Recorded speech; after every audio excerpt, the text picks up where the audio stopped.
अस्सलाम वालेकुम। अभी हम डिस्कस करेंगे किस तरह पैरेलल डिस्ट्रीब्यूटिव कॉन्सेप्ट में एक कॉम्प्लेक्स कंप्यूटिंग प्रॉब्लम आती है कि आपका एक वन डायमेंशनल रॉड है। सिंपली आपने उसको पैरेलल में उसकी हीट कंप्यूट करनी है। उसको कैसे करेंगे? जस्ट लाइक कंसीडर करते हैं ये हमारा रॉड है पूरा। अब उसका कंडीशन क्या थी कि इसके जो स्टार्टिंग और एंडिंग है ना, ये बाकी सारे इंसुलेटर है, ये ओपन है, तो हम सपोज करते हैं ये ज़ीरो है। ये बिल्कुल ये वाला जो है ना, ये एंडिंग जो है इसकी, ये बिल्कुल ज़ीरो डिग्री पर है। जस्ट लाइक सपोज करते हैं, ठीक है। और सेम इसी तरह हम इसको भी ऐसे ही करते हैं, ठीक है। और ऐसे, और इसको भी सपोज करते हैं कि ये 0 डिग्री पर है, ठीक है। अच्छा, अब अंदर हमें पहले तो इनिशियल कंडीशन हमें बताई जाती है कि इनिशियल कंडीशन लाजमी है, वो बताई हुई है कि जी 100 इंटू साइन ऑफ, आगे अंदर हम पाए मल्टीप्लाई बाय, आप साइन पाए मल्टीप्लाई बाय आपने आर करना है। अच्छा, पाई मल्टीप्लाई बाय एक्स कर लें, ये एक्स अभी क्या है मैं बताता हूँ। लेकिन अब इसको हमें पैरेलल करने के लिए सबसे पहले तो इसकी उसने बताया कि सारे पूरे टेम्परेचर पूरे रोड में ना इनिशियल कंडीशन के हिसाब से ये टेम्परेचर होगा। सबसे पहले हम पूरे रोड को डिवाइड कर लेते हैं कुछ स्टेप, छोटे छोटे चंक्स में। जस्ट लाइक हम इसको कुछ 10 चंक्स में डिवाइड करते हैं। फर्स्ट करो, एक ये है, एक ये है, एक दो तीन चार, एक दो तीन चार पाँच छ, एक दो तीन चार पाँच छः सात, और एक आठ ये हो गया, और ये 9 हो गया, और ये 10। वैसे कि थोड़ा सा अनइवन लग रहा है, थोड़ा सा हम इसको इवन कर लेते हैं। मेरे ख्याल रॉड की लेंथ ज़्यादा, थोड़ा सा हम इसको इवन करते हैं। हम ऐसा कर लेते हैं, ठीक है। जस्ट लाइक इसको थोड़ा और इधर कर देते हैं, और इसको थोड़ा सा और इधर कर देते हैं, ठीक है। इसको भी थोड़ा सा इधर कर लेते हैं, इसको हम पिक करके कर लेते हैं, इधर कर लेते हैं। इसको भी इधर, इसको अभी इक्वली डिस्ट्रीब्यूटेड हो गया। अब हमारे पास ये 10 चंक्स बन गए हैं इसमें, 1 2 3 4 5 6 7 8 9 10, 10 चंक्स है जिसमें अपने पूरे रोड को डिवाइड कर दिया। पहले चंक की इनिशियल हीट कैलकुलेट करते हैं। वो हमने कैसे करनी है, अब इसकी इनिशियल हीट कैलकुलेट करते हैं। वो कैसे करनी है वो देखें। अब हमने क्या करना है कि सबसे पहले तो 10, हमारे पास ये पता है हमें कि नंबर ऑफ डिवीजन्स वो 10 है। नंबर ऑफ डिवीजन्स 10 है, ठीक है। नंबर ऑफ डिवीजन्स 10 है। और हमारा करंट ब्लॉक क्या है? करंट ब्लॉक हमारा है 1। करंट ब्लॉक हमारा 1 है, तो हम क्या करेंगे, 100 इंटू वही फॉर्मूला जो ऊपर लिखा होता है, साइन अंदर पाई, पाई की value 3.14, multiply by current block क्या था 1। इसको ब्रैकेट में ऐसे लिख लो, ठीक है। इसको पहले सॉल्व करना है प्रायोरिटी पे। 1 divided by number of blocks 10, इसका जो आंसर आएगा, ठीक है। ऐसे, ये कई लोग इसको ये नंबर ऑफ डिवीजन -1 9 भी करके देखते हैं, वो भी करके कर लेते हैं, लेकिन आंसर सिमिलर ही आएगा। तो हम ऐसा कुछ करने की ऐसी ज़रूरत नहीं है। सारों के नीचे से एक एक माइनस होगा, तो इसी तरह ही होगा, ठीक है। अच्छा, अब ये इसका जो आंसर आएगा वो अमूमन जो है ना 34 डिग्री आएगा। इस तरह ये जब आप इस सारों ये इस चीज़ सारों के लिए आपने करनी है। इसको हम ग्रुप कर लेते हैं। हाँ हाँ, हमें ग्रुप करने के लिए, हाँ हाँ, चलो इसको ऐसे ही ग्रुप कर लेते हैं। और ग्रुप करने के लिए कंट्रोल जी, ग्रुप हो गया, ठीक है। अच्छा, अब हम अगर इसको इस कॉपी करें, फर्स्ट करो हम इस ब्लॉक के लिए, ये थर्ड वाले ब्लॉक के लिए कैलकुलेट करते हैं, ठीक है। हम अभी एक और एरो लगा लेते हैं, ए फॉर एरो, और इसके लिए कैलकुलेट करते हैं। इसके लिए अब क्या होगा, 1 2 3, इसका करंट ब्लॉक सिर्फ 3 होगा। इसका करंट ब्लॉक सिर्फ 3 होगा। और इस तरह इसकी कैलकुलेशन कर लेनी है सारी कैलकुलेटर से ना, तो आपके पास आ जाएगा ये मोमेंट 64, ये 84 के कुछ आएगा करीब, ठीक है। या इससे थोड़ा सा कम आएगा। इस तरह ये सारों की ना ये कैलकुल आपने ये सारा जो है ना कैलकुलेट कर लेना है इस तरह, हर ब्लॉक के लिए कैलकुलेट करना है ये इनिशियल कंडीशन। ये हमें कैलकुलेट करना ज़रूरी है क्योंकि ये इनिशियल कंडीशन से ही हमने आगे जाना है। असल में हमने प्रेडिक्ट करना है कि अगले एक सेकंड, उससे अगले एक सेकंड में क्या टेम्परेचर होगा, उससे अगले एक सेकंड में क्या टेम्परेचर होगा। हम सपोज करें कि हीट हमने बंद कर दी और टेम्परेचर डिफ्यूज़ होगा टूवर्ड्स एंड्स ऑफ, ये इस तरह 10 दफ़ा हट कैलकुलेट होगा। For cost cutting, time saving हमने इधर मैंने ऑलरेडी कैलकुलेट कर ली, ये देखें। जब कैलकुलेट किया तो स्टार्टिंग इसमें वो वाली चीज़ नहीं डाली, मतलब स्टार्टिंग जो हमने इंसुलेटर आप डालना चाहे तो कह दें कि ये जो है ना थोड़ा सा इसको ओपन एंड है, ज़ीरो टेम्परेचर है फ़र्ज़ करो, ये कह दिया आपने, ठीक है। ये ये ज़ीरो टेम्परेचर वाले एंड है, फाइन। अच्छा, यहाँ पर पहले का कैलकुलेट किया तो 34 आ रहा है, दूसरे का 64 आ रहा है, इसका कोई 84 करके कुछ आएगा, 60 और इधर आ गया आपके पास 98 आ गया। जब आप यहाँ पर भी करोगे इस तरह सारी कैलकुलेशन करके ना, ये एट लास्ट लिख दिया कि स्टार्ट जीरो से हो रहा है, इंक्रीज हो रहा है टेम्परेचर 34, 64, 84, 98, सेंटर में पीक टेम्परेचर है। फर्स्ट को यहाँ पे हमने फ्लेम लगाया था, यहाँ पे अगर कोई लोगो फ्लेम का ये रहा, ये फ्लेम का लोगो है, यहाँ पे हमने नीचे करके फ्लेम लगाया था, अभी वो फ्लेम बंद कर दिया है। तो इसका मतलब यहाँ पे पीक टेम्परेचर था, साइडों पे डिफ्यूज करेगा। आप देखें जब हम इस साइड को जा रहे हैं टेम्परेचर कम हो रहा है, 84, 64, 34 फिर जीरो। तो यही हमने कैलकुलेट करना है, अगले सेकंड में टेम्परेचर डिफ्यूज होकर सारी अपडेटेड वैल्यू क्या होंगी, उससे आगे उससे आगे उससे आगे उससे आगे, ठीक है। ये हमने कैलकुलेट कितने टाइम स्टैम्प्स के लिए कैलकुलेट करना है।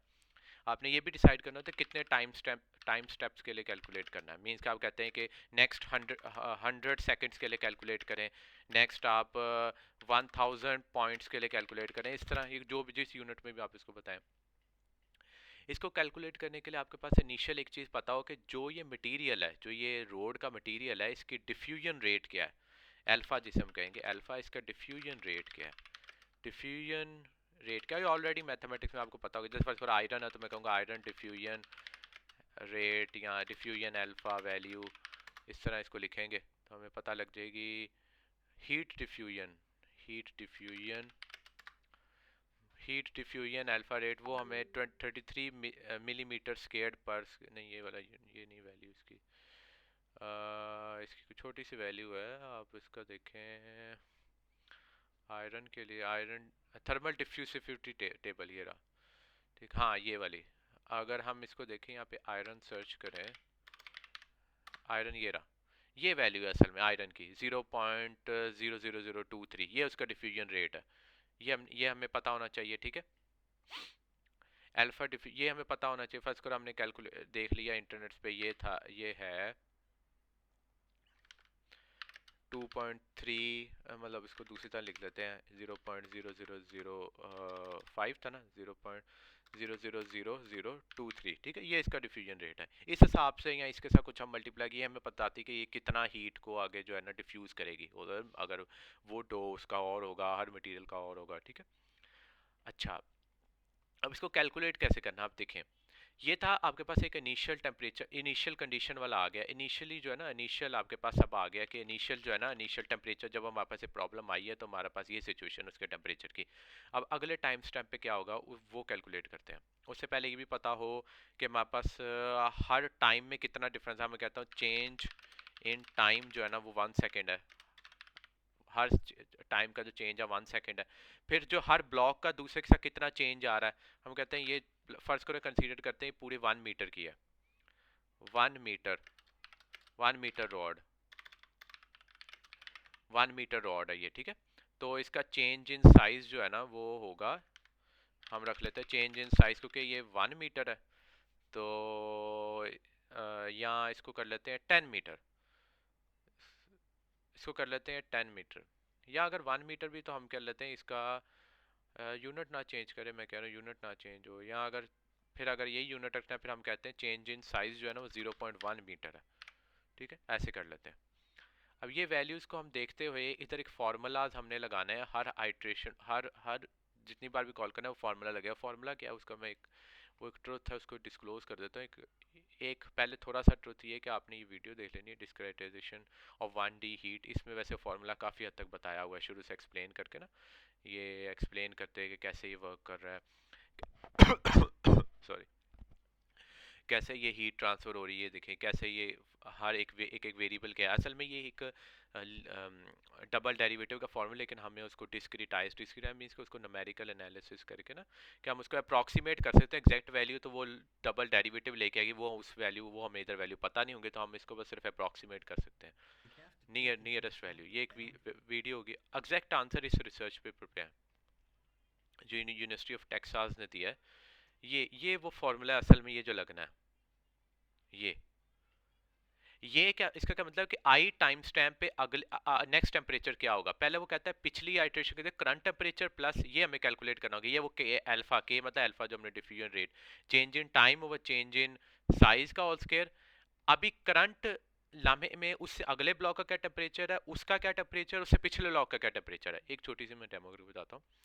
फर्स्ट करो मैंने इस ब्लॉक का ना, इस ब्लॉक को थोड़ा बड़ा करके इधर बना लेते, इस ब्लॉक का अगले अगले टाइम स्टैम्प में टेम्परेचर देखना है, ठीक है। इसका टेम्परेचर अभी है 64 और ये नंबर क्या, अच्छा हम जीरो से स्टार्ट करना है ना, तो इसका वैसे इस सीध में देखा जाए तो 34 कंसीडर कर लेते हैं, ठीक है। 34 कंसीडर कर लेते हैं, ठीक है। यहाँ ठीक है 34 कंसीडर कर लिया। और फर्स्ट ब्लॉक ठीक है, इसको हम ऊपर डिग्री तो बना रहे हैं, डिग्री चलो ये ऐसे, हाँ ऐसे चलो ठीक है 34 डिग्री फर्स्ट ब्लॉक। अब इसका कैसे कैलकुलेट अगले अगले लम्हे में हमने क्या करना है, सबसे पहले इसका current temperature 34 plus diffusion rate जो है हमें वो हमें पता है 0. पहले आर कैलकुलेट हम साइड पे ही कर लेते हैं एक दफ़ा ही आर कैलकुलेट, इसको मैं आर का नाम दे देता हूँ। आर का मतलब है ये देखें कि 0.0000023 multiply by change in time था वो हमारा है 1 सेकेंड, और divide by overall divide by ये क्योंकि हर टाइम सेम रहेगा तो इसको एक बार ही कैलकुलेट कर लेते हैं, डिवाइड बाय 0.1 का स्केयर, ऐसे करके लिख देता हूँ। यहाँ एक वो सिंबल होता है ऊपर वाला, ये रहा, ये ठीक है, ये रहा स्केयर। अब हम इसको करते हैं करंट टेम्परेचर जीरो, हम यहाँ पे करेंगे आर मल्टीप्लाई बाय आर जो ऊपर निकाला है, इस ब्लॉक का जो इससे पिछले ब्लॉक का टेम्परेचर वो जीरो है, जीरो, इसको ब्रैकेट में लिख लेते हैं, ब्रैकेट 0 प्लस 2 इंटू इसका करंट टेम्परेचर मल्टीप्लाई का साइन 2 इंटू करंट टेम्परेचर, और इसका फॉर्मूला देखें 2 माइनस प्लस, ठीक है 2 0 ये माइनस होगा, माइनस यहाँ पे आएगा प्लस, और इससे अगले ब्लॉक का टेम्परेचर क्या है पिछली आइट्रेशन में 64।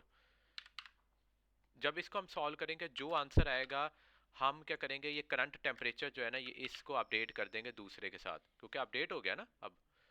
अब क्या होगा, हो सकता है फर्स्ट करो ये हो गया हो, ये हो गया हो 1 डिग्री, ये हो गया हो 2 डिग्री, ये हो गया हो फर्स्ट करो 60, नहीं नहीं ये 64 था ना, तो 34 था ना, तो ये हो सकता है 36 हो गया हो, और ये जो है 64 है तो हो सकता है ये 67 हो गया हो, 84 है तो वो हो सकता है ये 90 हो गया, और ये कम हुआ होगा, इसको हो सकता है ये हो सकता है 90 हो जाए।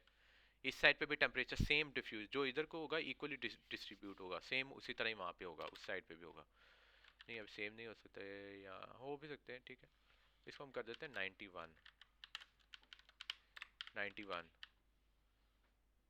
सर यहाँ पर हमारा हो जाएगा 90